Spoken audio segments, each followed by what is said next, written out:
Hello students, इस वाली video में हम चैप्टर 3 कोऑर्डिनेट ज्योमेट्री का इंट्रोडक्शन करेंगे एंड एक्सरसाइज 3.1 का क्वेश्चन नंबर फर्स्ट करेंगे। ये एक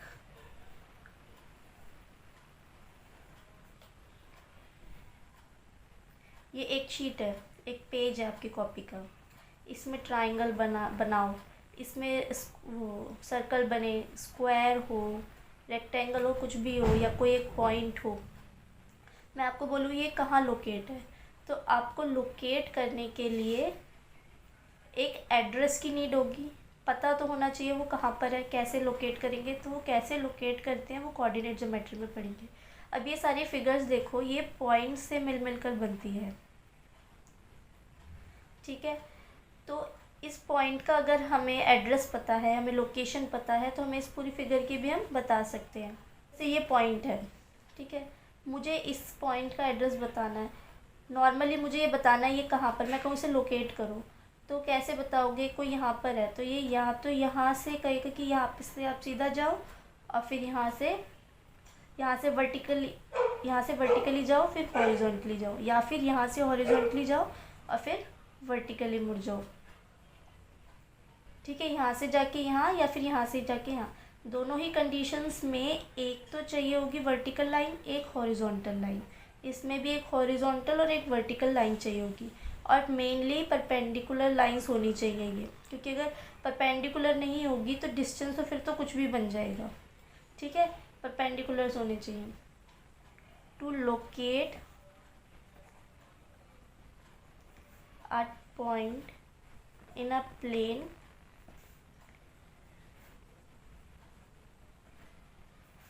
we require two perpendicular lines। कौन कौन सी? एक हॉरिजॉन्टल। कौन सी दो लाइंस? एक हॉरिजॉन्टल और एक वर्टिकल।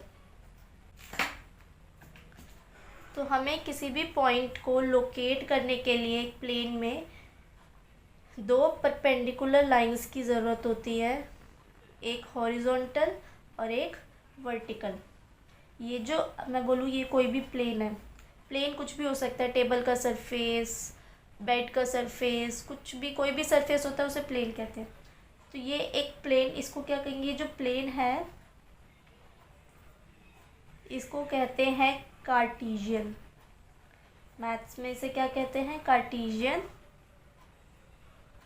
या फिर कोऑर्डिनेट प्लेन, ओके। और इस प्लेन में हम कुछ लोकेट करते हैं तो हमें ऐसे लाइंस बनानी होती हैं। ये जो ऐसे लाइंस, क्योंकि मुझे ये पॉइंट बताना है तो मैं यहाँ से और यहाँ से डिस्टेंस मेज़र करके बता दूँगी यहाँ पर है।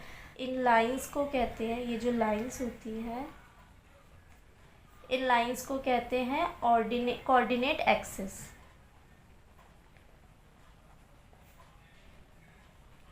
ओके। अब ये कोऑर्डिनेट एक्सिस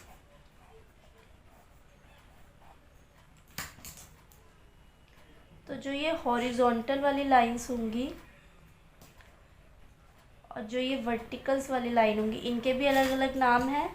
हॉरिजॉन्टल वाली लाइंस को कहते हैं एक्स एक्सिस, और इन वर्टिकल वाली लाइंस को कहते हैं वाई एक्सिस। ये एक प्लेन पर, ये वैसे ग्राफ में ग्राफ बनाते हैं ना हम, तो ग्राफ में कुछ पॉइंट्स हैं, मैं उसको बताती हूँ आपको। इस पॉइंट को कहते हैं ओरिजिन, जहाँ से हम शुरू करते हैं। और ये वाली लाइंस, ठीक है, ये जो हॉरिजॉन्टल लाइंस थी वो एक्स एक्सिस थी, तो ये होता है एक्स एक्सिस। और ये जो वर्टिकल्स लाइन थी, क्या बताया था, ये होते हैं वाई एक्स। ये जो एक्सिस हैं वो इस प्लेन को 4 क्वाड्रेंट में डिवाइड कर रहे हैं। क्वाड मतलब 4 होता है, तो 4 पार्ट्स में डिवाइड कर रहे हैं। इसे फर्स्ट क्वाड्रेंट बोलते हैं, इसे सेकंड क्वाड्रेंट बोलते हैं, इसे थर्ड और इसे फोर्थ क्वाड्रेंट बोलते हैं। ये कोई पॉइंट है, ठीक है। अगर मैं इस पॉइंट को यहाँ से मेज़र करूँ, वाई एक्सिस से मेज़र करूँ, तो उसको कहते हैं एक्स कोऑर्डिनेट या एब्सिसा, या एक्स कोऑर्डिनेट या एब्सिसा। और इसको मैं इस पॉइंट को एक्स एक्सिस से मेज़र करूँ, ये कितना है, तो इसको कहते हैं ऑर्डिनेट। छोटी छोटी बातें हैं, इनको ध्यान रखना।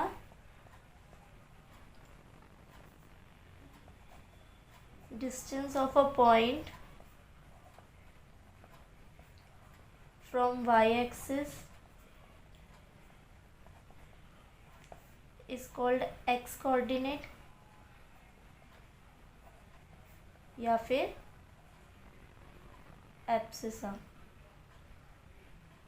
डिस्टेंस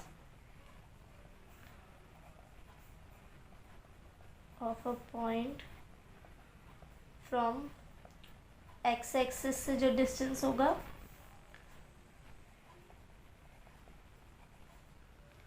इसको या तो उसे वाई कोऑर्डिनेट कहेंगे, क्योंकि देखो ये वाई यहाँ जो आएगा वो एक्स कॉमा वाई, ये जो पॉइंट होगा वो एक्स, पहले एक्स की वैल्यू आएगी। ये जो डिस्टेंस हम मेज़र करेंगे एक्स एक्सिस पे, ये यहाँ से यहाँ तक का डिस्टेंस मेज़र होगा, तो जो एक्स की वैल्यू यहाँ पर होगी वो यहाँ पर आएगी ना।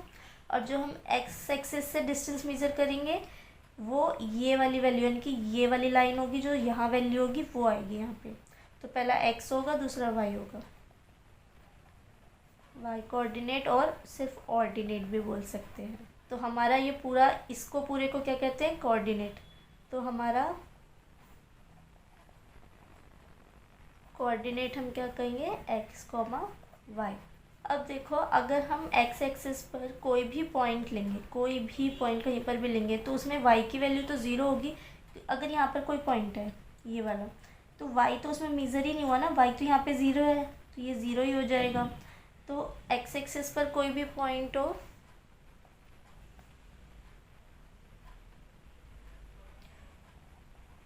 तो कोऑर्डिनेट उसका क्या होगा, coordinate of a point on x axis.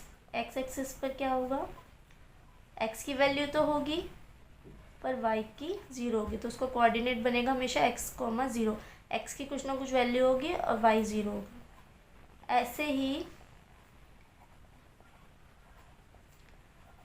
Coordinate of a point अगर वाई एक्सिस पे होगा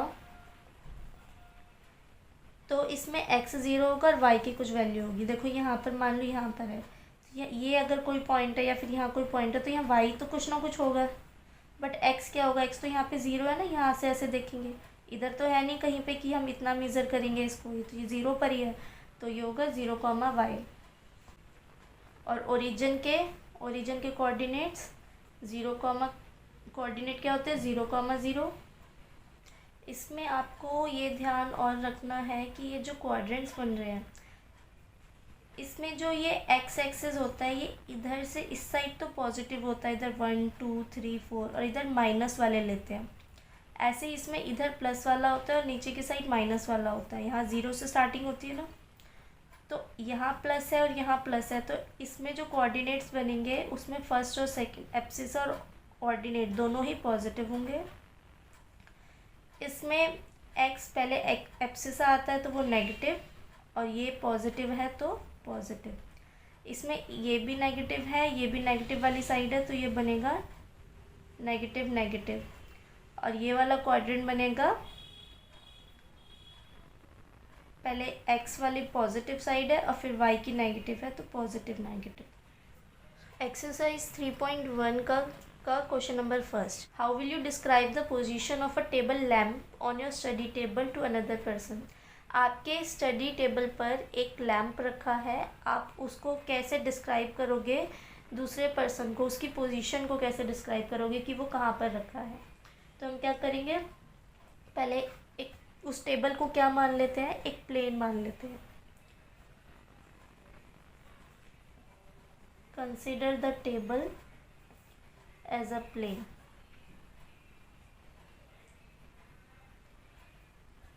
मान लेते हैं यहाँ पे कोई वो हमारी लैंप यहाँ पर रखी है, तो इस लैंप को हम P कह देते हैं। इसके एक कॉर्नर को हमने पीछे देखा था ना कि उसको जब इंट्रोडक्शन दिया था तो बताया था कि एक कोई तो पॉइंट लेना पड़ेगा जहाँ से स्टार्टिंग करनी है, तो हम इसके एक कॉर्नर को ओरिजिन ले लेते हैं।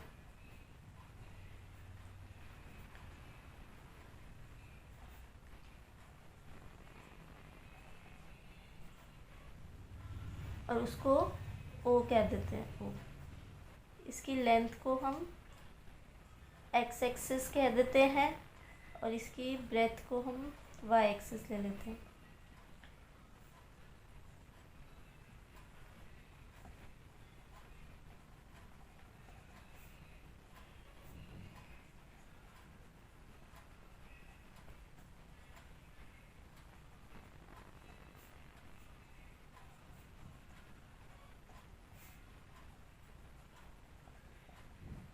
अब हम y एक्सिस से डिस्टेंस मेज़र करेंगे। इस डिस्टेंस को हम ले लेते हैं a सेंटीमीटर, कह देते हैं कि a सेंटीमीटर है। और इस डिस्टेंस को जो हम x एक्सिस से मेज़र करेंगे उसको b सेंटीमीटर ले लेते हैं। Measure perpendicular distance a centimetre of P from OY, ठीक है, and perpendicular distance B centimetre of P from OX, ठीक है। OY और OX से जो डिस्टेंस लिए उनको A और B मान लेते हैं। तो हमारी हम बता सकते हैं ना कि हमारी पोजीशन क्या है लैंप की। तो पोजीशन ऑफ लैंप इज, जो यहाँ से डिस्टेंस मेज़र हुआ है और जो उससे मेज़र हुआ है। इस टाइप के क्वेश्चंस पेपर में आने के नहीं चांसेस होते हैं, इसलिए मैं इसका क्वेश्चन नंबर 2 भी नहीं करवा रही हूँ। So thank you students for watching the video. If you like the video, please like, share and subscribe, and if you have any doubts, please ask me in the comment section. Thank you.